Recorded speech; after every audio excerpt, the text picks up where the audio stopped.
ఎలా ఉన్నారు? అందరు బాగున్నారా? నేను కూడా బాగున్నాను. సో మా షాపింగ్ బ్లాగ్లోకి వచ్చేసేయండి. నేను ఇవాళ చూడండి DMart cheapest rate cost shopping మాల్కి వెళ్ళాను, అన్నీ చూసాను. Almost half an hour to 1 hour చూసానండి. అస్సలు దొరకనే లేదు అసలు నా సైజు. ఆల్మోస్ట్ 39 వరకే ఉన్నాయి, 37, 38, 39 అన్నీ బాగున్నాయి. మెటీరియల్ 350 లోపే ఉన్నాయి. కలర్స్ అయితే సూపర్ ఉన్నాయి. చూసాను కానీ ఒక్కటి కూడా సెట్ అవ్వలేదు.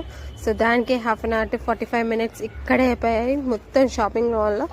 ఆల్మోస్ట్ చెప్పుల గురించి వచ్చాను కానీ అంతా కంప్లీట్ అయిపోయింది. కానీ చెప్పులు మాత్రం దొరకలేదు, బాగున్నాయి. సో దిక్కు చూడండి, అన్ని ప్యాటర్న్స్ ఆల్మోస్ట్ 350 లోపే ఉన్నాయి. సో నాకు మాత్రం నా సైజ్ మాత్రం దొరకలేదు అస్సలు. సో ఇంకా వేరేవి కూడా ట్రై చేశాను, చూసాను. ఇంకా వేరే ప్యాటర్న్స్ కూడా చూసాను కానీ అందులో కూడా లేవు అస్సలు. ఆల్మోస్ట్ అంటే అయిపోయింది మెటీరియల్.